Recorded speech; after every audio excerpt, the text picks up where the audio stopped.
എല്ലാവർക്കും ലോകമെമ്പാടും തിരിച്ചറിയുന്ന ഒരേ ഒരു ശബ്ദത്തിന്റെ ഉടമ ആരാന്ന് നമുക്ക് എല്ലാവർക്കും അറിയാം. ഉയിരിൻ നാഥനെ ഉലകിൻ നാദിയേ ഇരുളിൻ വീതി.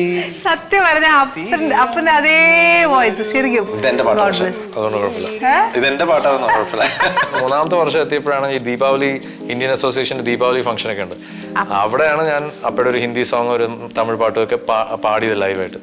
അപ്പോഴാണ് എല്ലാവരും അറിയുന്നത് ഞാൻ ഇങ്ങനെ ഇന്നാളുടെ മോനാന്നുള്ളത്. മോള് പാടിയില്ലേ വിജയ ഇടയ്ക്ക്? ഒരു വീഡിയോ ഇങ്ങനെ സർക്കുലേറ്റ് ചെയ്തോണ്ടിരുന്നു, എന്താണ് ഹരിവരാസനം പാടുന്നത്. അത് എന്റെ മോളല്ല, അത് വേറെ ആരുടെയോ മോളാണ്. നല്ല പാടുന്ന ഒരു കുട്ടിയാണ്, പാവം. അതിന് പേര് കിട്ടണമെന്ന് നേരം എന്റെ മോൾക്കാണ് അതിന് പേര് കിട്ടിക്കൊണ്ടിരിക്കുന്നത്. പക്ഷെ ആള് അങ്ങനെ പ്രൊഫഷണലി എവിടെയും പാടിയിട്ടൊന്നും ഇല്ല അല്ലേ?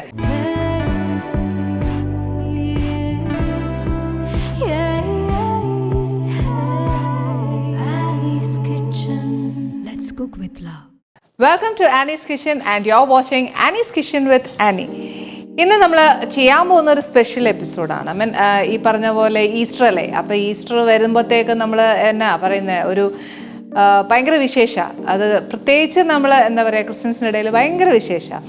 അന്നേരം വീട്ടിൽ ഇപ്പം ഞാൻ ഈ ഈസ്റ്ററും ക്രിസ്മസും ന്യൂ ഇയറും ഒക്കെ വരുമ്പോഴത്തേന് എൻ്റെ കുഞ്ഞുനാൾ ഒരുപാട് ഞാൻ ഓർമ്മിക്കാറുണ്ട്. പക്ഷേ എന്ന് പറഞ്ഞാൽ ഞാൻ വളർന്ന ഒരു രീതിയും ഇപ്പം ഞാൻ ജീവിക്കുന്ന ഒരു രീതിയും തമ്മിൽ വ്യത്യാസം ഉണ്ടോ എന്ന് ചോദിച്ചാൽ സത്യം പറഞ്ഞാൽ ഇപ്പോഴാണ് ഞാൻ എല്ലാ ആഘോഷങ്ങളും ഒരുമിച്ച് ഒരു വീട്ടിൽ ആഘോഷിക്കുക എന്ന് പറയുകയല്ലേ.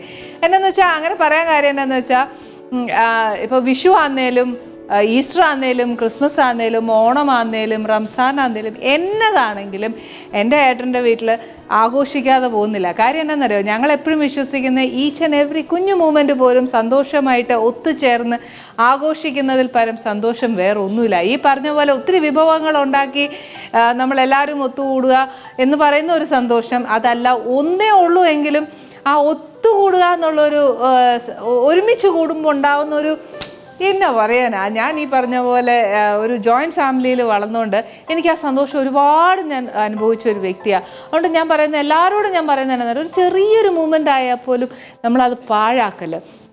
ഒന്നിച്ചു കൂടി ഒരു ബഹളമൊക്കെ വെച്ച് കറികളും ഒക്കെ ഉണ്ടാക്കും. അല്ലെങ്കിൽ ഒരാൾ തന്നെ എല്ലാം ഉണ്ടാക്കണ്ട, വരുന്നവരൊക്കെ ഓരോ കറികളായിട്ട് പോരട്ടെ. ഈ പറഞ്ഞ പോലെ ഏറ്റവും കൂടുതൽ നമ്മൾ ഫ്രണ്ട്സ് അല്ലെങ്കിൽ റിലേറ്റീവ്സ് ഇങ്ങനത്തെ ഒക്കേഷനൊക്കെ ആണെന്ന് നമ്മൾ ചിലപ്പോൾ ഒക്കെ റിലേറ്റീവ്സ് മാത്രമായിട്ട് കൂടും, കൂടപ്പുറപ്പുകൾ തമ്മിൽ അങ്ങനെയൊക്കെ ആയിട്ട് എല്ലാവരുമായിട്ട് വരുവേ. ഇന്ന് നമ്മൾ ഈ പറയുന്ന പോലെ ഈസ്റ്ററിൻ്റെ വിശേഷങ്ങൾ പറഞ്ഞാലും നമ്മൾ കണ്ടുമുട്ടുന്ന ഒരു പെസഹ വ്യാഴാഴ്ച, ഒരു ദുഃഖ വെള്ളിയാഴ്ചയാണ്. ദുഃഖ വെള്ളിയാഴ്ചയിലെ കഞ്ഞി കുടിക്കാൻ ഭയങ്കര ടേസ്റ്റായില്ലെന്ന് ഞാൻ പറയുന്നില്ല കേട്ടോ. ഇപ്പോൾ പെസഹ വ്യാഴ്ചയായാലും ദുഃഖ വെള്ളിയാഴ്ചയായാലും വലിയ വലിയ വാക്കുകൾ പറയാതെ നമ്മുടെ ഈസ്റ്ററിൻ്റെക്കുള്ള നല്ലൊരു ദിവസം വരുന്ന സമയത്ത് ഉണ്ടാക്കാൻ ഏറ്റവും ബെസ്റ്റ് സാധനം എന്നാ പറയുന്നത്, സാധാരണഗതിയിൽ ഞങ്ങളുടെ ഇടയിലൊക്കെ പറയുന്നത് എന്നാന്ന് വെച്ചാൽ ക്രിസ്മസ്, ന്യൂ ഇയർ, ഈസ്റ്റർ ഇതൊക്കെ ആഘോഷിച്ചാൽ പിന്നെ എന്നാ പറയുക, താറാവ്, പോത്ത് ഇതെല്ലാം ഇല്ലെങ്കിൽ പിന്നെ എന്നാ ഈസ്റ്റർ എന്നാ ക്രിസ്മസ് എന്നാണ് ചോദിക്കുന്നത്. പക്ഷേ എന്നാൽ ഇവിടെ പോത്തൊന്നും ഉണ്ടാക്കുന്നില്ല. ഞാൻ ഇന്നിവിടെ ചെയ്യാൻ പോകുന്നത്, നമ്മളെപ്പോഴും കഴിഞ്ഞ പ്രാവശ്യമൊക്കെ നമ്മുടെ സീസണിൽ ചെയ്ത ചിക്കനും ഒക്കെയാണ്. ചിക്കൻ നല്ലതാണ്, മട്ടൺ നല്ലതാണ്. ഇപ്രാവശ്യം നമ്മൾ എന്നാ പറയുക, വ്യത്യാസമായിട്ടൊരു താറാവാണ് ചെയ്യാൻ പോകുന്നത്. താറാവെന്ന് പറയുമ്പോഴത്തേക്ക് രാവിലെ പാലപ്പവും താറാവ് കറിയും ഒക്കെ നല്ല ടേസ്റ്റാണ്. അല്ല പിന്നെ ഡിന്നർ ആന്നേ പോലും പാലപ്പവും അല്ലെങ്കിൽ വെള്ളയപ്പോ എന്നതേലും കൂട്ടി താറാവ് കറി ഭയങ്കര ടേസ്റ്റാണ്. പക്ഷേ ഇത് താറാവ് ഞാൻ ഇന്ന് ഉണ്ടാക്കാൻ പോകുന്ന റോസ്റ്റ് ആയിരിക്കാം. റോസ്റ്റ് ആക്കേണ്ടവർക്ക് റോസ്റ്റ് ആക്കാം. അതല്ല എന്നുണ്ടെങ്കിൽ ഇത് തേങ്ങാപ്പാൽ കുറച്ച് കൂടുതലാക്കിയിട്ട് കറിയാക്കി എടുക്കേണ്ടവർക്ക് അങ്ങനെ എടുക്കാം. പക്ഷേ ഇതൊരു എന്നാ പറയുക, നല്ലൊരു ടേസ്റ്റുള്ള കറിയാണ്. ഇത് എളുപ്പമാട്ടോ, വലിയ പ്രയാസമൊന്നുമില്ല. ഒരുപാട് വിഭവങ്ങൾ ഉണ്ടാക്കുന്നതിൻ്റെ ഇടയിൽ ഈ ഒരു കറിയും കൂടെ ആയിക്കോ. ഇവിടെ കുറച്ച് ഞാൻ ഉണ്ടാക്കി വെച്ചാൽ അതിൻ്റെതായ ക്ഷീണം എനിക്കുണ്ട്. പക്ഷെ എന്നാലും ഞാൻ വിടുകയില്ല. നമുക്ക് ഈ കറി എന്തായാലും പഠിച്ചേ പറ്റത്തുള്ളൂ. ഇതിനകത്ത് ഏറ്റവും എളുപ്പമുള്ള ഒരു കറിയാണ്. ഇതിന് വേണ്ടി എന്ന് ചെയ്യാൻ പോകുന്നത് താറാവ് റോസ്റ്റാണ്. താറാവ് റോസ്റ്റാക്കാം, കറിയാക്കാം, അത് നമ്മുടെ ഇഷ്ടമാണ്. ഇതിന് വേണ്ടിയ സാധനങ്ങൾ എന്നാന്ന് വെച്ചാൽ കുറച്ച് സാധനങ്ങൾ അരച്ച് വരണം. താറാവ് എപ്പോഴും ചെയ്യുമ്പോൾ അമ്മച്ചി പറഞ്ഞു തന്നിട്ടുള്ളതാ, താറാവ് ബേസിക്കലി വെള്ളത്തിലാണ്, ചേറുണ്ടാവും എപ്പോഴും, ചെളിയിലൊക്കെയാണ് അത് അധികം ഇരിക്കുന്നത്. അന്നേരം താറാവ് മുറിച്ചേച്ച് വന്നു കഴിഞ്ഞാൽ ഒന്നെങ്കിൽ പെട്ടെന്ന് ഫ്രിഡ്ജിൽ വെക്കുക, ഫ്രീസറിൽ വെക്കുക. അല്ലെന്നുണ്ടെങ്കിൽ അപ്പം തന്നെ കറി വെക്കണമെന്ന് പറയും. ഇല്ലേൽ അതിനകത്ത് നിന്ന് എനിക്കറിയാൻ മേല, ഞാൻ കണ്ടിട്ടില്ല, ഇനി എന്നെ പേടിപ്പിച്ചതാണോ ഇതൊന്നും എനിക്കറിയാൻ മേല. താറാവ് വെക്കുമ്പോൾ പെട്ടെന്ന് കറി വെച്ചില്ലേ പുഴു വരുമെന്ന് പറയും. അതും എനിക്കറിയത്തില്ല. പക്ഷെ എന്തായാലും ഞാൻ താറാവ് കറി അങ്ങ് വെക്കാൻ പോവുക. ഇതിന് വേണ്ടിയ കാര്യങ്ങൾ എന്താണെന്ന് വെച്ചാൽ ആദ്യം അരയ്ക്കാനുള്ള കാര്യങ്ങളാണ് എടുക്കാൻ പോകുന്നത്. ഫസ്റ്റ് നമുക്ക് കുറച്ച് മഞ്ഞൾപ്പൊടി തുടങ്ങാവേ. കുറച്ച് മഞ്ഞൾപ്പൊടി, നമ്മൾ ഈ താറാവിൻ്റെ ഇത് നോക്കിയിട്ട് 1 ടീസ്പൂൺ മഞ്ഞൾപ്പൊടി മതി. പിന്നെ കുറച്ച് കുരുമുളകിൻ്റെ എണ്ണം ഞാനിപ്പോൾ പറയുവാണെങ്കിൽ ഒരു 1/2 ടീസ്പൂൺ വെച്ചോ. ഇനി കുരുമുളകിന് ചിലർക്ക് ഈ കുരുമുളകിൻ്റെ എരിവ് ഭയങ്കര ഇഷ്ടമാണ്, അന്നേരം അത് ഇച്ചിരി കൂടുതലിടുന്നുള്ളവർക്ക് അത് ഇടാവേ. കാശ്മീരി മുളക് പൊടിയാണ് ഏറ്റവും നല്ലത്. മല്ലിപ്പൊടി എത്ര ഇടുന്നോ അതിൻ്റെ നേർപകുതി. പിന്നെ വേണ്ടിയത് കുറച്ച് മല്ലിപ്പൊടി ഒരു 4 ടീസ്പൂൺ ഇടുകയാണെങ്കിൽ മുളക് പൊടി ഒരു 2 ഇട്ടാൽ മതി. കാര്യം കുരുമുളക് എല്ലാം ചേരുന്നുണ്ടാന്നേ. ഇനി കുറച്ച് സ്പൈസസാണ്. ഏതാണെന്നറിയോ, നമ്മുടെ സാധാ ജീരകം ഇല്ലേ, ഈ തോരനൊക്കെ അരയ്ക്കുന്ന അതേ ജീരകം കുറച്ച് വേണം.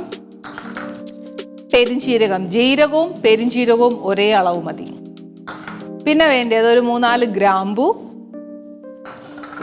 പട്ട ചേർക്കുമ്പോൾ കുറച്ച് എന്നാ പറയുക, ഈ പട്ടയ്ക്ക് എങ്ങനെ പറഞ്ഞു തരുന്നത്, ചില കട്ടി കുറവായിരിക്കും ചില പട്ട, അതാകുമ്പോൾ വലിയ പ്രശ്നമില്ല. പക്ഷെ ഈ പട്ടയുടെ കട്ടി കൂടുതലാന്നേൽ, ഞാൻ എപ്പോഴും പറയുക, പട്ടയുടെ കട്ടി കൂടുതലാന്നേൽ ഇച്ചിരി ഇടാവുള്ളൂ, അല്ലെങ്കിൽ അതിൻ്റെ ആ ഒരു കുത്തൽ നല്ലോണം വരുവേ. പിന്നെ വേണ്ടിയത് ഇച്ചിരി ഏലക്ക കുറയണ്ട, ഇച്ചിരി ഇട്ടോ. എന്നു പറഞ്ഞാൽ ഒത്തിരി അങ്ങ് വാരി ഇടാനല്ല, 3-4 എണ്ണമെന്ന് പറയുന്നതിൽ ഒരു 8 ഇട്ടോ, കാര്യം നല്ല മണമായിന്. പിന്നെ ഒരു കഷ്ണം ഇഞ്ചി, എനിക്ക് തോന്നുന്നു ഇതേപോലത്തെ ഒരു മുഴുത്ത ഒരു കഷ്ണമായിട്ട്, ഇതൊരു ഒരു കഷ്ണമായിട്ട് കൂട്ടി അങ്ങനെ വരും, അതേപോലെ എടുത്തോ. പിന്നെ വെളുത്തുള്ളി, ഇത് വലുതാണെങ്കിൽ ഒരു 8 എണ്ണം, അല്ലെങ്കിൽ ചെറുതാണെങ്കിൽ ഒരു കുടം വെളുത്തുള്ളി എടുത്തോ. പിന്നെ കുറച്ച് വിനീഗർ, ഇതില്ല എന്നുണ്ടെങ്കിൽ നാരങ്ങാനീര്. പിന്നെ ആവശ്യത്തിന് നമ്മുടെ സ്വാദനുസരിച്ച് ഉപ്പ്. ഇനി ഇതിൻ്റെ കൂടെ ഞാൻ അരയ്ക്കാൻ പോകുന്നത് സവാളയാണേ. സവാള 1 കപ്പ് വെച്ചു. 1 കിലോ ഇറച്ചിക്കാണെങ്കിൽ 1 കപ്പ്, അതായത് 1 കപ്പ് എന്ന് പറയുമ്പോഴത്തേക്ക് ഒരു 2 സവാള കൊത്തി അരിഞ്ഞത് ചീര ചെറുതായിട്ട് അരിഞ്ഞത്. ഇത് ഇത്രയും കൂടെ ഇട്ട് നല്ല മഷി പോലെ പേസ്റ്റാക്കി അരച്ചെടുത്തിട്ട് നമ്മുടെ താറാവേലൊന്ന് പുരട്ടാം. നമ്മുടെ അരപ്പ് കണ്ടോ, നല്ല മഷിയായിട്ട് അരച്ചിട്ടുണ്ട്. ഇനി ഇതിവിടെ ഇരിക്കട്ടെ, ഞാനൊരു ബൗൾ എടുത്തിട്ട് ഇതൊന്ന് തിരുമട്ടെ. നമ്മുടെ ഡക്ക് ഇട്ടേച്ച് ഈ അരപ്പ്, ഇതിൻ്റെ കൂടെ ഞാൻ അരപ്പിനകത്ത് ഉപ്പും ചേർത്തിട്ടുണ്ട്.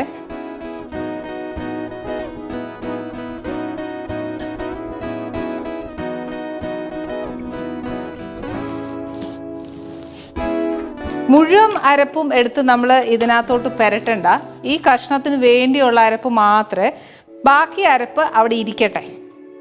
കാര്യം നമ്മൾ ഗ്രേവി ഉണ്ടാക്കാൻ നേരം നമുക്ക് കുറച്ച് അരപ്പ് വേണം, അപ്പം അതവിടെ ഇരുന്നോട്ടെ. ബാക്കി അരപ്പ് ഇവിടെ വെച്ചേക്കുക.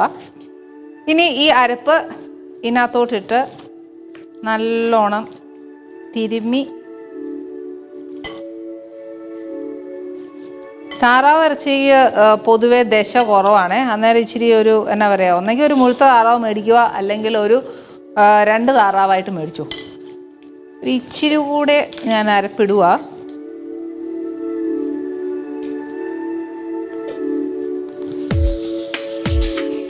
ആക്ച്വലി ഇത് ശരിക്കും പറഞ്ഞുണ്ടല്ലോ, ഒരു കുറച്ച് നേരത്തേക്ക് തലേന്ന് മാരിനേറ്റ് ചെയ്ത് വെക്കുകയാണെങ്കിൽ ഇതിൽ കുറച്ചുകൂടെ പിടിക്കും. ഇനിയിപ്പോൾ നമുക്ക് നേരമൊന്നുമില്ല, അതുകൊണ്ട് ഞാൻ ഇപ്പോൾ ഇച്ചിരി പുരട്ടി വെച്ചേച്ച് നമ്മുടെ അടുത്ത പരിപാടി തുടങ്ങാം. പക്ഷെ അത് അധികം നേരം വരികയില്ല, പക്ഷേ നമ്മൾ കറി വെച്ച് കുക്കറിലൊക്കെ ആക്കുമ്പോഴത്തേക്ക് അതിന് സ്വാദ് വന്നോളൂ.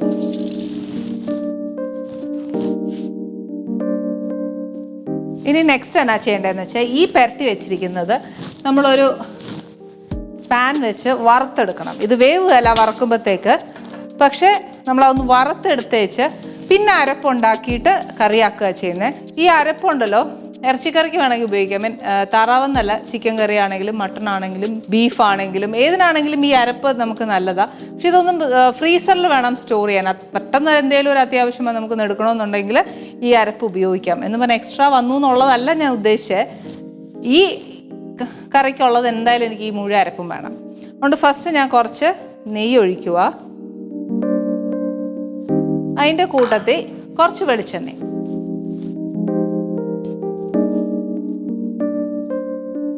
ഇറച്ചി മുഴുവൻ ഒന്ന് വറുത്തെടുക്കണം.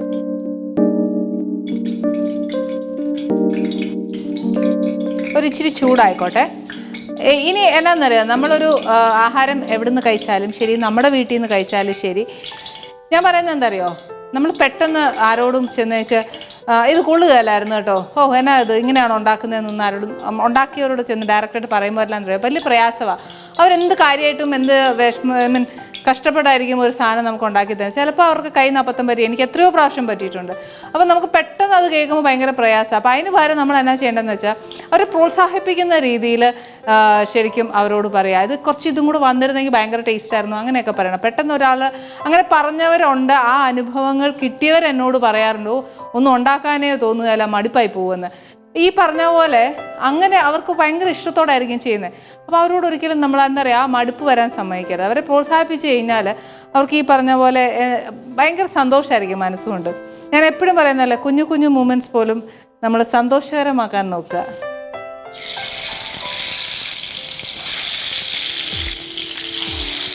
ചിലവർ താറാവ് ഈ തൊലിയോടുകൂടി കണ്ടിച്ച് മേടിക്കുന്നവരുണ്ട്, അതല്ല തൊലി മാറ്റിയേച്ച് എടുക്കുന്നവരുണ്ട്.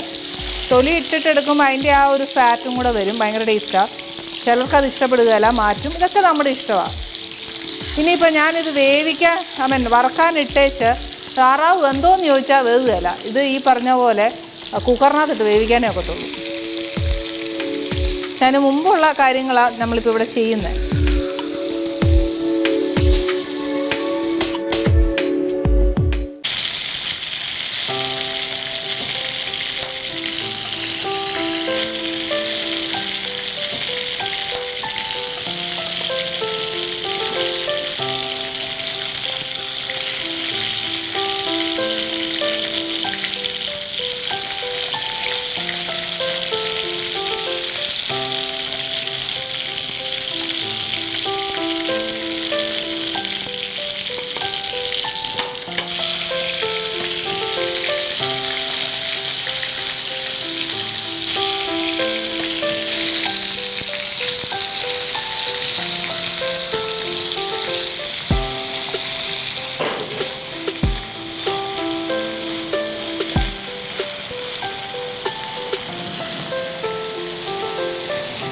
ഞാൻ പറഞ്ഞ പോലെ ഇതൊരു ഒരുപാട് മൊരിച്ചില്ല, കുറച്ച് മൊരിച്ചിട്ടേ ഉള്ളൂ. ഒന്ന് മൊരിഞ്ഞ് വന്നാൽ മതിയാ നമ്മുടെ അരപ്പ്. ഇനി ഈ സെയിം എണ്ണയിൽ തന്നെ നമുക്ക് എന്നാ ചെയ്യേണ്ടതെന്ന് വെച്ചാൽ ഒരു ഇച്ചിരി കടുക്, കുറച്ചുകൂടെ എണ്ണ വേണമെങ്കിൽ ഒഴിക്കാം, നെയ്യും വേണമെങ്കിൽ ഒഴിക്കാം.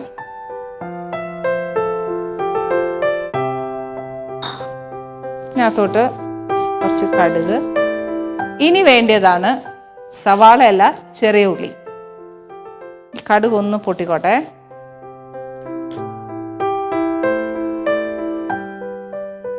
ഓക്കെ, കടുക് പൊട്ടിയിട്ട് സവാള ഉണ്ടെങ്കിൽ അതിടുക. ചെറിയ ഉള്ളിയാണ് ഫസ്റ്റ് പറയുള്ളൂ. കാര്യം എന്ന് വെച്ചാൽ ഇതിനുള്ള സ്വാദ് സവാളയ്ക്ക് കിട്ടുകയില്ല. അതുകൊണ്ട് 1 കപ്പ് ചെറിയ ഉള്ളി ഇടുക. അതല്ല ചെറിയ ഉള്ളി എടുക്കാൻ ഇച്ചിരി പ്രയാസം വന്നതിൽ സവാള അരിഞ്ഞത് ബാക്കിയുണ്ടെങ്കിൽ അത് ഇട്ടേച്ചാലും മതി. ഇതിനകത്തോട്ട് ഇത് നല്ലതായിട്ടൊന്ന് വാടണം. അതിനായിട്ടുള്ള ഒരു എളുപ്പ വഴി എന്നാന്ന് വെച്ചാൽ അറിയാമല്ലോ, ഇച്ചിരി ഉപ്പിടുക. ഉപ്പ് നോക്കിയിട്ടേ ഇടാവുള്ളൂ. നമ്മൾ ഈ അരപ്പിനകത്ത് ഉപ്പിട്ടിട്ടുണ്ട്. പിന്നെ ഉള്ളി വഴറ്റുമ്പം കറിവേപ്പില നാച്ചുറലി കുറച്ചായിട്ടാണ് ഇടാൻ പോകുന്നത്. ഈ സെയിം എണ്ണ തന്നെ എടുത്തോ, എന്നാൽ ആ ടേസ്റ്റ് വരുന്നത്. ഇനിയിപ്പോൾ ആർക്കെങ്കിലും ഒരു തക്കാളി മുറിച്ചിടണമെന്നുണ്ടെങ്കിൽ അതങ്ങ് ഇടാം. ഇപ്പോഴല്ല, കുറച്ചൊന്ന് ഇതൊന്ന് മൊരിഞ്ഞ് കഴിയുമ്പോഴത്തേന് പെട്ടെന്ന് മൊരിയും. കാര്യം എന്നാന്ന് വെച്ചാൽ എണ്ണ ചൂടായി കിടക്കുന്ന അധികം നേരം വേണ്ട. ചെറുള്ളിക്ക് ഇച്ചിരി ഒന്ന് മൊരിഞ്ഞ് കിട്ടിയേച്ചാൽ മതി. അതിൻ്റെ ആ ഒരു എന്നാ പറയുക, പച്ച ചുവയൊന്ന് മാറുക, ഒന്ന് വേവണം. ആ എണ്ണയിൽ കിടന്ന് ഇച്ചിരി വേവണം.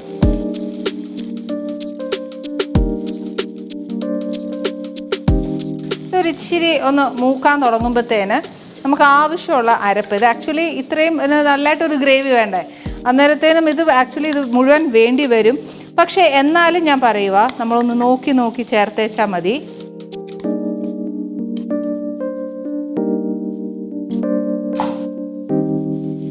കൂടിപ്പോയി കഴിഞ്ഞാൽ പിന്നെ ഒന്നും ചെയ്യാൻ ഒക്കത്തില്ല. അതുകൊണ്ട് നോക്കി വെച്ച് ചെയ്താൽ മതി.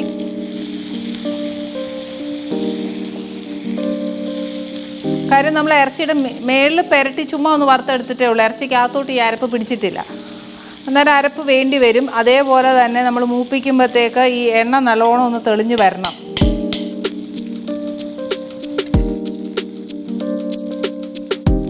തക്കാളി അഥവാ ഇടുവാന്നേലൊന്നും ശ്രദ്ധിച്ചോണം. എന്നാന്നോ നമ്മൾ വിനാഗിരി ചേർത്ത് ഇത് അരച്ചേക്കുന്നത്. അപ്പോൾ ആ ഒരു ടേസ്റ്റ് പുളിയുടെ ഒക്കെ ഒന്ന് നോക്കിയേച്ച് വേണം ചേർക്കാനേ.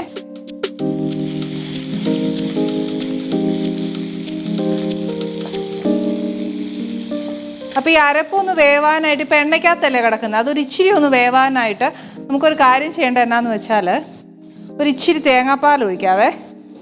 ഈ തേങ്ങാപ്പാൽ ഒഴിക്കുമ്പോഴത്തേന് ആ അരപ്പൊന്ന് വെന്ത് കിട്ടുകയും ചെയ്യും. എനിക്ക് ഒന്നെങ്കിൽ തേങ്ങാപ്പാൽ അല്ലെന്നുണ്ടെങ്കിൽ ഇച്ചിരി വെള്ളം ഒഴിച്ചേച്ചാലും ഞാൻ ആ അരപ്പൊന്ന് വേവിച്ചെടുക്കണം. എന്നിട്ട് ഈ തേങ്ങാപ്പാലൊന്ന് പറ്റിയേച്ച് ആ എണ്ണ തെളിയുമ്പോഴാണ് അരപ്പൊന്ന് മൂക്കുന്നത്. അല്ലെന്നുണ്ടെങ്കിലുണ്ടല്ലോ നമ്മൾ ചേർത്ത പൊടിയെല്ലാം അങ്ങ് മൂത്തങ്ങ് കരിഞ്ഞ ചുവ വരും, അത് കൊള്ളുകയില്ല. ഇപ്പം നമുക്ക് ഇപ്പോൾ തേങ്ങാപ്പാൽ എടുത്തത് കുറവാണെന്നുണ്ടെങ്കിൽ പച്ചവെള്ളം ചേർത്തേച്ച് ഇതേപോലെ ഒന്ന് മൂപ്പിച്ചെടുക്കണം. അല്ലെങ്കിൽ ഉണ്ടെങ്കിൽ ഞാൻ നേരത്തെ പറഞ്ഞ പോലെ കരിഞ്ഞു പോവും. പിന്നെ ഇടയ്ക്കിടയ്ക്ക് ഇച്ചിരി കറിവേപ്പില ഇട്ടാൽ നല്ലതാണ്, അതിനകത്തൊരു മണം വരും. ഇതിപ്പം നോക്കിയാൽ നിങ്ങൾ കാണുമ്പോൾ തന്നെ അറിയാം ആ എണ്ണ നല്ല അസലായിട്ട് തെളിഞ്ഞിട്ടുണ്ട്, അരപ്പ് മൂത്തിട്ടുണ്ട്. തേങ്ങാപ്പാൽ ഒഴിച്ച് അരപ്പ് വേവിച്ചേക്കുന്നത് പ്രത്യേകം ശ്രദ്ധിച്ചോളുക. തേങ്ങാപ്പാൽ ഇല്ലയെന്നുണ്ടെങ്കിലും പ്രശ്നമില്ല, നമുക്ക് ഈ പറഞ്ഞ പോലെ വെള്ളം ചേർത്താൽ മതി. ഇനി ഈ അരപ്പിന് എന്നാ ചെയ്യണമെന്ന് വെച്ചാൽ ഈ അരപ്പും നമ്മുടെ ഇറച്ചിയും എല്ലാം കൂടെ കുക്കറിനകത്തോട്ട് ഇട്ടേച്ച് അതിൻ്റെ വേവ് അനുസരിച്ച് എനിക്കൊന്നൊരു ഇതിന് വലിയ ദശയില്ല, പക്ഷെ എന്നാലും ഒരു 3 വിസിൽ മിനിമം എടുത്താലേ അതൊരു അതിൻ്റെ ഒരു കറക്റ്റ് വേവ് ആവുള്ളൂ. ഇത് ഒരുപാട് ഇട്ടങ്ങ് മൂപ്പിക്കരുത്, മൂപ്പിച്ച് കഴിഞ്ഞാലുണ്ടല്ലോ കറുത്തു പോവും. അപ്പോൾ കറുത്ത ഒരു റോസ്റ്റ് കാണാനൊരു സുഖമില്ല. എന്നാൽ നമ്മുടെ അരപ്പ് മൂക്കുകയും വേണം, അത് വേറെ കാര്യം.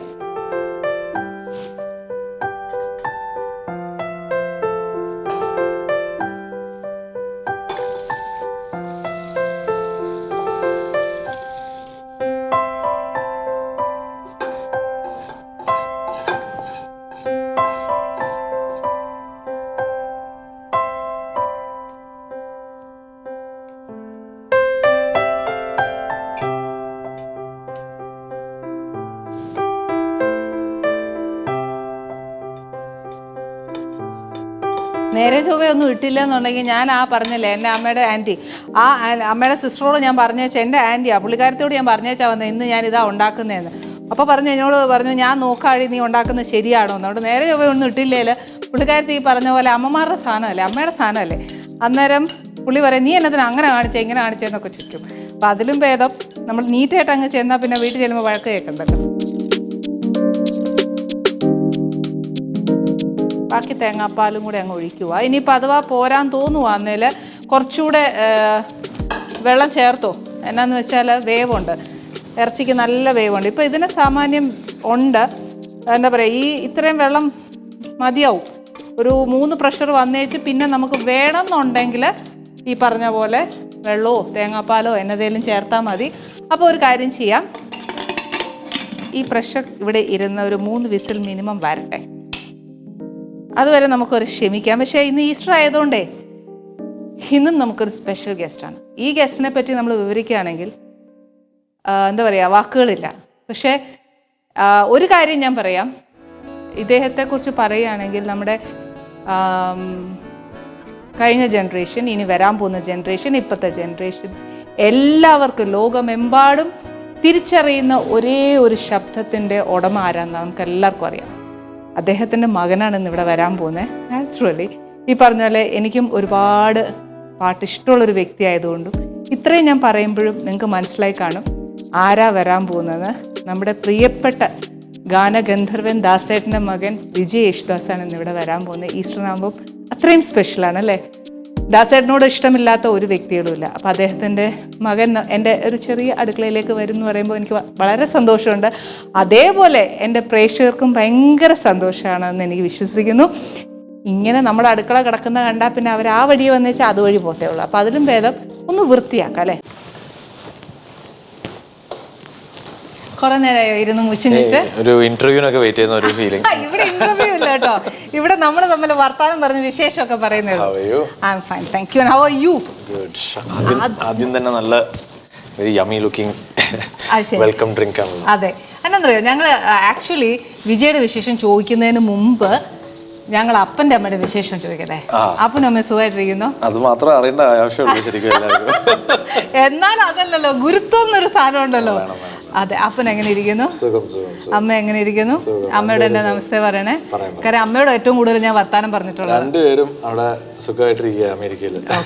ഇനി അടുത്ത എന്നാന്നറിയോ, ഒത്തിരി ലേറ്റ് ആയി, ഒത്തിരി ദിവസം കഴിഞ്ഞു, ഓക്കെ, എന്നാലും അപ്പനോട് ഞങ്ങളൊരു ബർത്ത്ഡേ വിഷസ് പറയണേ. കുറെ നാളായി. അതെ, കുറെ നാളായില്ലേ. പക്ഷെ അന്നേരമൊക്കെ ഭയങ്കരമായിട്ട് വിഷ് ചെയ്യണം എന്ന് ആഗ്രഹിച്ചു, ബട്ട് സ്റ്റിൽ പറ്റത്തില്ല. ബട്ട് എന്നാലും വിജയൻ ആ ഡ്യൂട്ടി ഏൽപ്പിക്കുക. ഓക്കെ, അപ്പൊ അപ്പനോട് പ്രത്യേകം പറയണം, അമ്മയോട് പ്രത്യേകം ഹായ് പറയണം, എൻ്റെ ഒരു സ്പെഷ്യൽ ഹായ്. ഓക്കെ, പിന്നെ എന്നാ ഉണ്ട് വിശേഷം? ഇനി വിജയുടെ വിശേഷം പറയും. അയ്യോ ആനാ ഇവിടെ വന്നിട്ട് ഇങ്ങനെ പോണെന്ന് വെച്ചാൽ അങ്ങനെ പോണു, നല്ല രീതിയിൽ തന്നെ പോണു. ഓക്കെ, ആക്ച്വലി വിജയ് ഇവിടെ വന്നു കഴിഞ്ഞാൽ പിന്നെ നാച്ചുറലി അറിയാലോ എന്നതായിരിക്കും ഫസ്റ്റ് സ്റ്റെപ്പ് ഞങ്ങൾ ചെയ്യിക്കാറുള്ള പോകാൻ പോകുന്നത്. എന്തെങ്കിലും കുടിക്കാൻ ഇല്ല? കുടിക്കാൻ ഡെഫിനറ്റ്ലി തരും. അയ്യോ അങ്ങനെ പറയരുത്. പക്ഷെ ഞങ്ങൾ ഉദ്ദേശിച്ചത് അല്ലേ? അതെ, പ്ലീസ് ഒരു ഇതൊന്നും ഞാൻ ശീലിച്ചിട്ടില്ല, ബട്ട് സ്റ്റിൽ വിജയ് പറഞ്ഞോണ്ട് ചിയേഴ്സ്. ഓക്കെ, കുടിച്ചു കഴിഞ്ഞിട്ട് പാടിയ പോലെ കുഴപ്പല്ലേ. കാരണം വിജയ് വരുമ്പോൾ ഞങ്ങൾക്ക് എന്താ പറയാ, ഞങ്ങളുടെ പ്രേക്ഷകർക്ക് ഒത്തിരി ഇഷ്ടമാണ് പാട്ട് കേൾക്കാൻ, വിജയുടെ വിശേഷം കേൾക്കാൻ, പിന്നെ അപ്പൻ്റെ അമ്മയുടെയും വിശേഷം കേൾക്കാൻ ഭയങ്കര ഇഷ്ടമുള്ള കാര്യമാണ്. നല്ലതല്ലേ?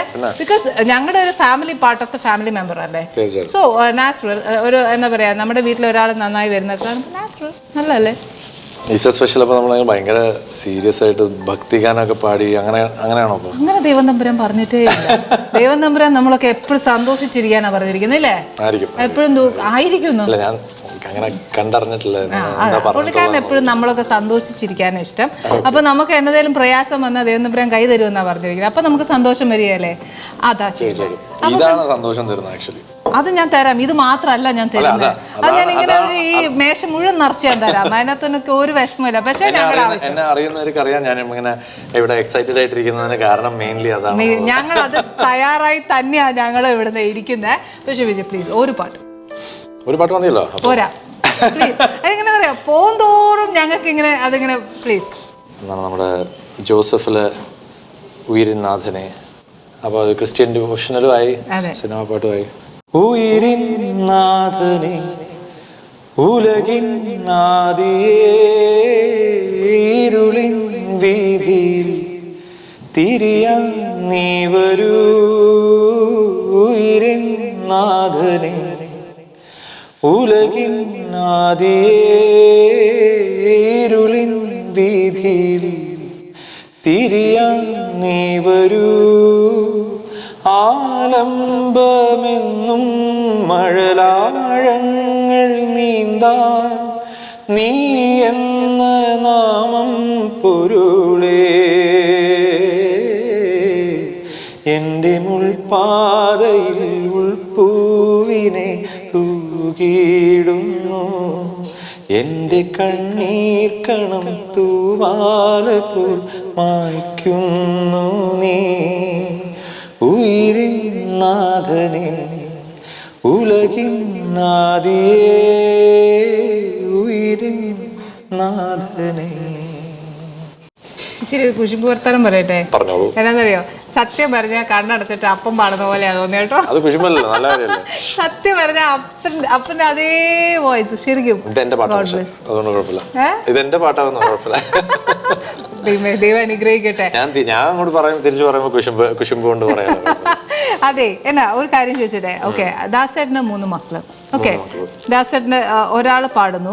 പക്ഷെ ഒരപ്പൻ അമ്മ എന്ന നിലയ്ക്ക് അപ്പന് മക്കൾ ഇന്ന പോലെ ഒക്കെ ആവണം, അതായത് ഫോർ എക്സാമ്പിൾ വളർന്നിട്ട് ഒരു ഡോക്ടർ, എഞ്ചിനീയർ അങ്ങനെയൊക്കെ ആവണം എന്നൊക്കെ അപ്പൻ ആഗ്രഹിച്ചിട്ടുണ്ട്. അതോ? ഉണ്ടാവുമല്ലോ അല്ലേ, എല്ലാ അപ്പന്മാരും അമ്മമാരും.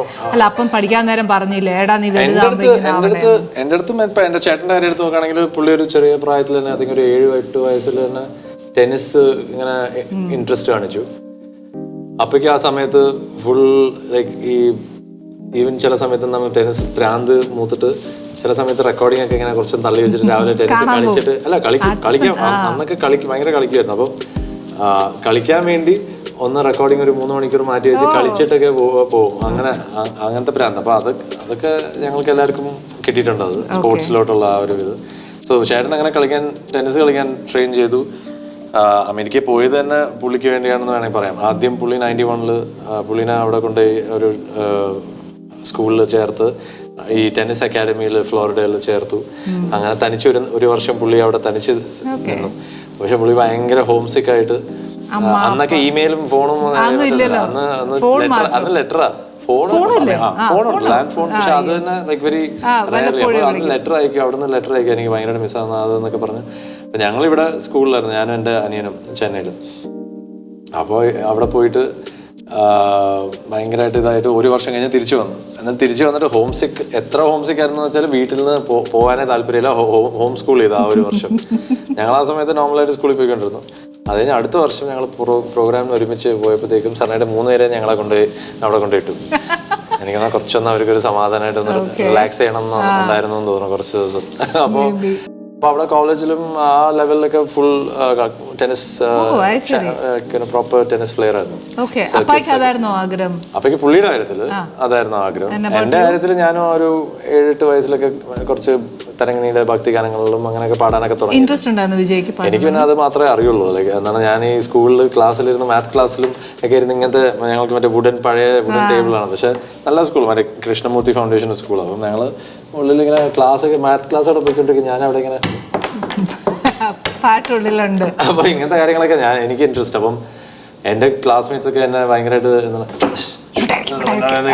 അങ്ങനെ ഞാൻ ഒരു ഇറിറ്റബിൾ ഒരു ക്ലാസ്മേറ്റ് ആയിരുന്നു. അപ്പൊ സാറുമാർ വഴക്കുറഞ്ഞിട്ടുണ്ടോ? പിന്നെ ഞാൻ പകുതി സമയം സ്കൂളിൽ ഉണ്ടായാലേ വഴക്ക് പറയാൻ പറ്റില്ല അവർക്ക്. സത്യം. അപ്പോഴും പ്രോഗ്രാംസിന് ഞങ്ങൾ 3 പേരെ കൊണ്ടുപോകും. ഇത് ആരും എക്സാമ്പിൾ ആയിട്ട് എടുക്കണം എന്നല്ല പറയണം, പക്ഷെ ഞങ്ങളുടെ ഇതില് അങ്ങനെയായിരുന്നു. എന്റെ പിള്ളേരെ എനിക്ക് അങ്ങനെ കൊണ്ടുപോകാൻ പറ്റില്ല. But today's system and studies ഇങ്ങനത്തെ കാര്യങ്ങളൊക്കെ അന്നും ഉണ്ടായിരുന്നു. ഞങ്ങൾ ഇപ്പോൾ അപ്പൻ്റെ അപ്പൻ, ഇപ്പോൾ അഗസ്റ്റിൻ ജോസഫ് എന്ന് പറയുന്ന പുള്ളിയുടെ മകൻ്റെ അടുത്ത് പറഞ്ഞു, നീ അക്കഡമിക്സിലൊന്നും വലുതായിട്ട് നീ ഫോക്കസ് ചെയ്തില്ലെങ്കിലും കുഴപ്പമില്ല, പക്ഷെ നിനക്ക് ഇതാണ് ആഗ്രഹം എന്നെങ്കിൽ നീ ഇതിൽ ശരിക്കും ഫോക്കസ് ചെയ്യ് എന്ന് പറയാൻ അപ്പച്ചൻ പറഞ്ഞു. അതുപോലെ തന്നെ ഒന്നും പറയാൻ പറ്റില്ല എന്ന് വെച്ചാൽ പഠിക്കണം എന്നുള്ളത് ബേസ് അമ്മ ഇങ്ങനെ പറയണം. പക്ഷെ നമുക്ക് തലയിൽ കയറുന്നത് കുറച്ച് സാധനങ്ങളൊക്കെ, ഒരു മാത്സിലൊക്കെ മോശമില്ലായിരുന്നു, നല്ലായിരുന്നു. ലൈക്ക് ഫ്യൂ സബ്ജക്ട്സ് അവിടെ ഇവിടെയൊക്കെ. പക്ഷെ ഈ ഫിസിക്സ് ബയോളജി എന്നൊക്കെ പറയുമ്പോഴത്തേക്കും പോകില്ല. സോ അങ്ങനെ so like I think college അവിടെ എത്തിയപ്പോഴത്തേക്കും, കോളേജ് അല്ല, ഞങ്ങൾ ഹൈസ്കൂൾ 9th കഴിഞ്ഞിട്ട് ഞാൻ പോയത് അമേരിക്കയിൽ. ബ്രദേഴ്സ് 3 പേര് അവിടെ പോയി തുടങ്ങി. അവിടെ പിയാനോ ട്രെയിനിങ്. ആക്ച്വലി അവിടെ കോളേജൊക്കെ കഴിഞ്ഞ് തിരിച്ചു വന്നിട്ടാണ് പ്രോപ്പറായിട്ട് കർണാട്ടിക് ട്രെയിനിങ് ഞാൻ തുടങ്ങിയത് തന്നെ. അവിടെ ഒന്നും ചെയ്തില്ല, അവിടെ കർണാട്ടിക് ഇല്ലായിരുന്നു. പക്ഷെ ഞാൻ കോളേജിൽ ഈ ഒരു 3 years 10th 11th 12th ഞാൻ ഹൈസ്കൂളിൽ പഠിച്ചുകൊണ്ടിരുന്ന സമയത്ത് പ്രൈവറ്റ് പിയാനോ ലെസൺസ് എടുത്തിട്ടുണ്ട്. അപ്പോൾ അങ്ങനെ ആ സമയത്ത് ആ പിയാനോ ലെസൺസ് വെച്ചിട്ട് കുറച്ച് ഫ്യൂ ഗ്രേഡ്സ് ചെയ്തിരുന്നു. അത് വെച്ചിട്ടാണ് ഓഡിഷൻ ചെയ്തത് ഒരേ ഒരു യൂണിവേഴ്സിറ്റിയിൽ. അതും അപ്പയ്ക്കും അമ്മയ്ക്കും അതിനെപ്പറ്റിയൊന്നും ഒരു പിടിയില്ല. അവിടെ കോളേജ് ആപ്ലിക്കേഷൻസ് എങ്ങനെ അതൊന്നും അപ്പോൾ എൻ്റെ ചേട്ടൻ ഓൾറെഡി യൂണിവേഴ്സിറ്റി ഓഫ് മയാമിയിൽ ജോയിൻ ചെയ്തു, 1 വർഷമായി. അപ്പോൾ ഞാനും അതുപോലെ തന്നെ അവിടെ തന്നെ ഒരേ ഒരു കോളേജിൽ, അവിടുത്തെ മ്യൂസിക് സ്കൂളും നല്ലതായിരുന്നു.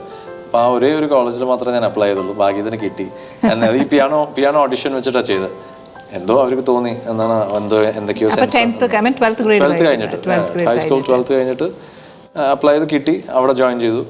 മ്യൂസിക് ബേസിക് BA എന്താണ്, വോക്കൽ ഓഡിഷനോ ഒന്നും ചെയ്തിട്ടില്ല. ഞാൻ പാടാൻ പറ്റുന്നും പോലും ഞാൻ അവിടെ കാണിച്ചിട്ടില്ല. എന്ന് വെച്ചാൽ അത് വെസ്റ്റേൺ ഞാൻ പഠിച്ചിട്ടേ ഇല്ല ആ സമയത്ത്. ഇത് ഞാൻ പറയണ 1996 ആണ്. അപ്പോൾ കോളേജിൽ കയറി ഫസ്റ്റ് തിയറി 101 ഇങ്ങനത്തെ ബേസിക് ആയിട്ടുള്ള സാധനങ്ങളൊക്കെ. ആൻഡ് വോക്കൽ ട്രെയിനിങ് ഉണ്ട് ഈ ഡിഗ്രിയുടെ പോർഷനായിട്ട്. വോക്കൽ ട്രെയിനിങ്ങും അവരിത്. ആ വോക്കൽ ട്രെയിനിങ്ങിന് ടീച്ചറായിട്ട് ഇരുന്ന് പേഴ്സണൽ ക്ലാസ്സസ് തുടങ്ങിയപ്പോഴാണ് അവർ പറയുന്നത്, യു ആർ എ സിംഗർ, ഇത് vocal why are you not vocal principal instrument ആയിട്ട് വെച്ചിട്ട് എന്തുകൊണ്ട് ഡിഗ്രി ചെയ്യുന്നില്ല, വൈ ഈസ് കീബോർഡ് പെർഫോമൻസ്. ഞാൻ പറഞ്ഞു പിയാനോ വെച്ച് ഓഡിഷൻ ചെയ്തു, ഇതൊക്കെ എങ്ങനെയാണെന്നൊരു പിടിയില്ലായിരുന്നു. പിയാനോ വെച്ച് ഓഡിഷൻ ചെയ്ത് കയറി. ഇപ്പോൾ അങ്ങനെ പഠിച്ച് ആദ്യമായിട്ടാണ് ഞാൻ വെസ്റ്റേൺ പഠിക്കുന്നത്. പക്ഷെ നല്ല വോയിസ് ഉണ്ടല്ലോ. മൈ ഫാദർ സിംഗർ, അങ്ങനെ അവിടെ നാട്ടിൽ സിംഗറാണ്. അങ്ങനെ കുറേ ഇന്ത്യൻസും കുറേ സൗത്ത് ഇന്ത്യൻസും മലയാളികളൊക്കെ ഉണ്ട്. ഒരു 3 വർഷം കഴിഞ്ഞപ്പോഴാണ്, 3ാമത്തെ വർഷം എത്തിയപ്പോഴാണ് ഈ ദീപാവലി, ഇന്ത്യൻ അസോസിയേഷൻ്റെ ദീപാവലി ഫംഗ്ഷനൊക്കെ ഉണ്ട്. അവിടെയാണ് ഞാൻ അപ്പോഴൊരു ഒരു ഹിന്ദി സോങ്, ഒരു തമിഴ് പാട്ടുമൊക്കെ പാടിയത് ലൈവായിട്ട്. അപ്പോഴാണ് എല്ലാവരും അറിയുന്നത് ഞാനിങ്ങനെ അതും നമ്മുടെ ഇന്ത്യൻ സർക്കിളിൽ എല്ലാവർക്കും. ആൻഡ് കുറച്ച് മലയാളികൾക്കൊക്കെ അറിയായിരുന്നു.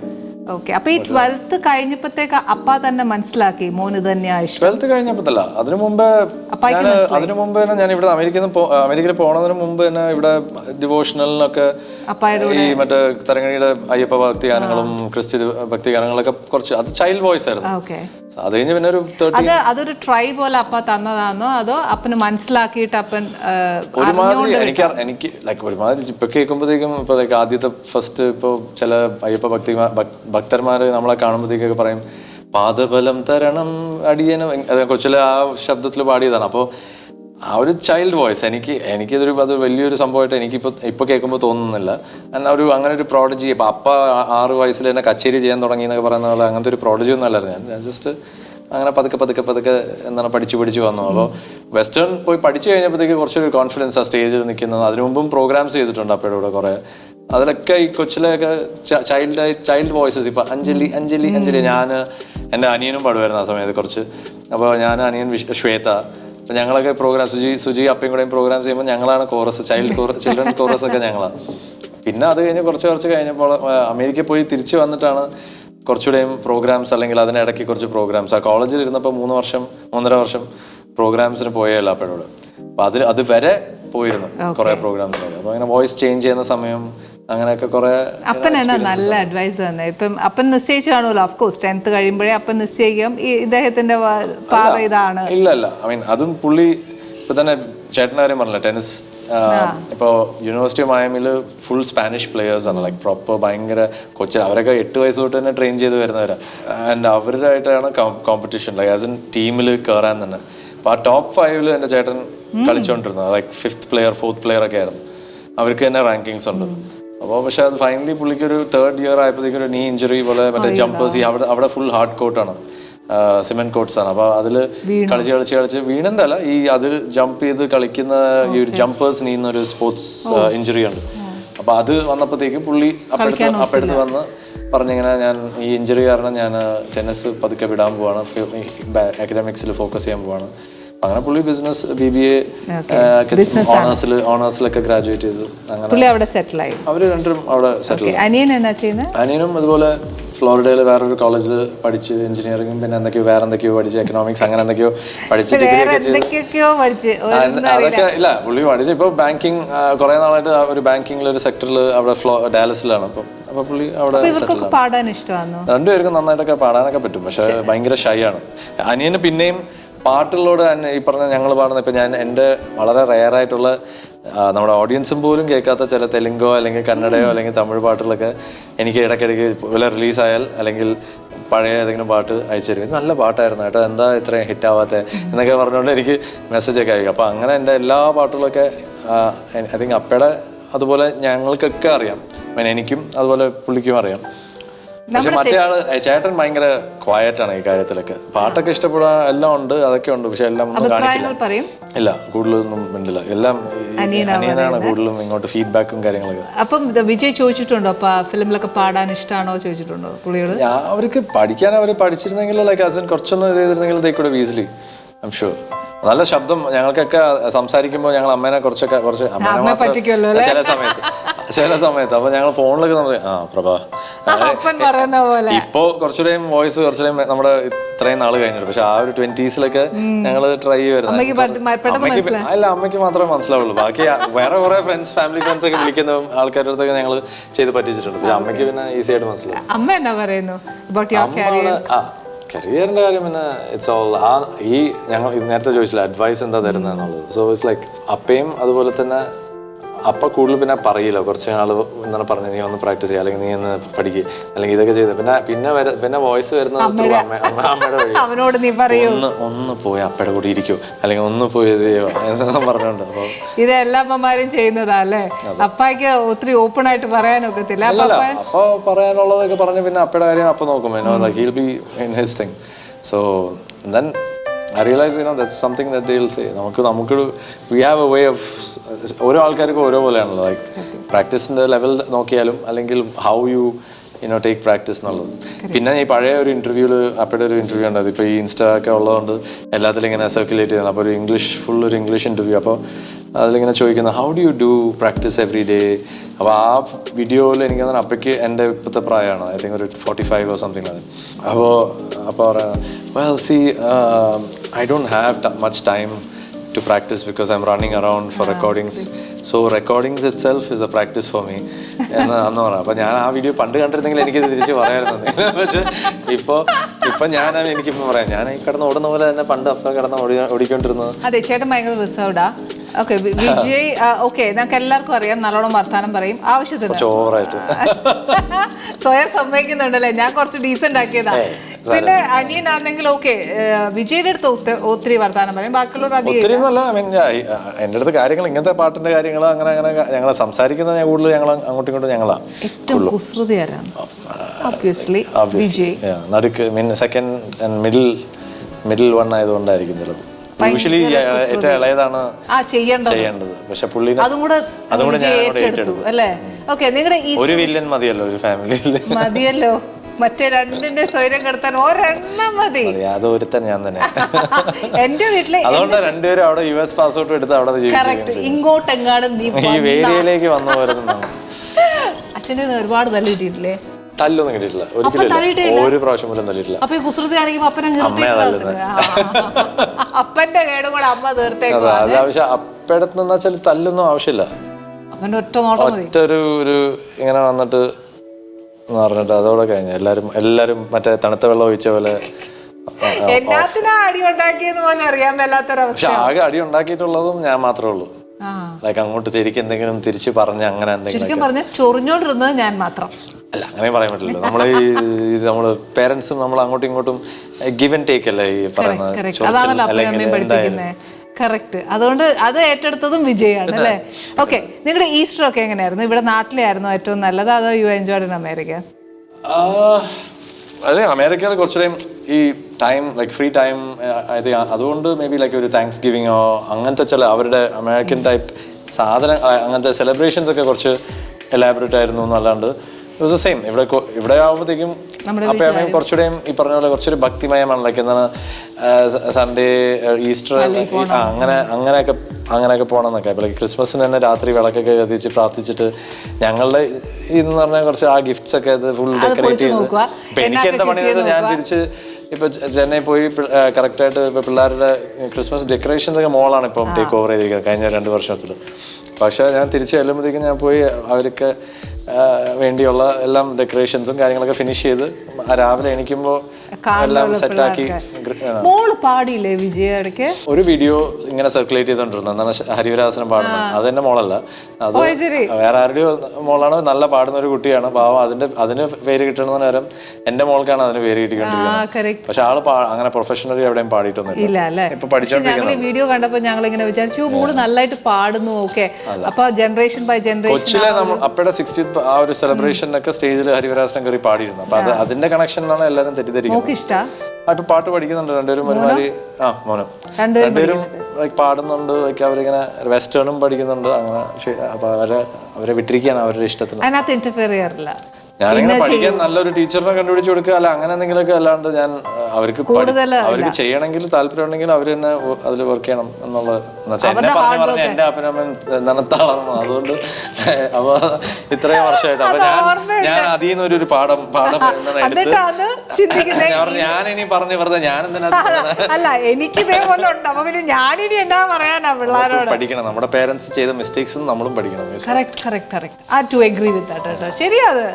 അവര് ചെയ്ത മിസ്റ്റേക്ക് ഒന്നേ ഉള്ളൂ, നമ്മളുടെ അടുത്ത് നമ്മളെ ഇഷ്ടം പോലെ കാണത്തുള്ളൂ. അപ്പത്തേക്ക് ഈ പറഞ്ഞാലേ അപ്പന്റെ ഒരു നോട്ടമോ അമ്മയുടെ ഒരു അലപ്പോ. അപ്പൊ അങ്ങനെ ഞാൻ തീരുമാനിച്ചു വേണമെങ്കിൽ അറേഞ്ച് ചെയ്ത് തരാം, പക്ഷെ you have to do the work. Hard work arrange ചെയ്യണം ഡെഫിനറ്റ്ലി. പിന്നെ ഈ പറഞ്ഞ പോലെ അപ്പനൊക്കെ എത്രയായാലും എത്രയോ ഹാർഡ് വർക്കാണ് അപ്പൻ്റെ ഒക്കെ ഫൈനൽ റിസൾട്ട് എന്ന് പറയുന്നത്. ഇപ്പോഴും അപ്പൻ്റെ ഒരു ഇന്റർവ്യൂ കണ്ടു കഴിഞ്ഞാൽ അപ്പം വരെ ഞാൻ ഇതുവരെ പഠിച്ചു തീർന്നില്ല എന്നല്ലേ. അതുകൊണ്ടാണ് ഞാൻ പഠിക്കുന്ന കാര്യത്തിൽ വളരെ ഈസി ഗോയിങ് ആയിട്ട് ഇരിക്കുന്നത്. എന്താ വെച്ചാൽ ഇത്രയും പഠിച്ചിട്ടും അന്നൊന്നും പഠിച്ചില്ല എന്ന് പറയുകയാണെങ്കിൽ പിന്നെ നമ്മൾ അത്രയും കഷ്ടപ്പെടുന്ന കാര്യമില്ല. ഞാൻ എപ്പോഴും എന്റെ ഡിഫൻസിന് ഞാൻ പറയുന്ന കാര്യങ്ങൾ സ്ഥിരമായിട്ട് മറുപടി പറയുന്നതിനൊക്കെ അങ്ങനെയൊക്കെ അവിടെ എത്രയോ ഒരു വേറൊരു ലോകത്തിരിക്കുന്ന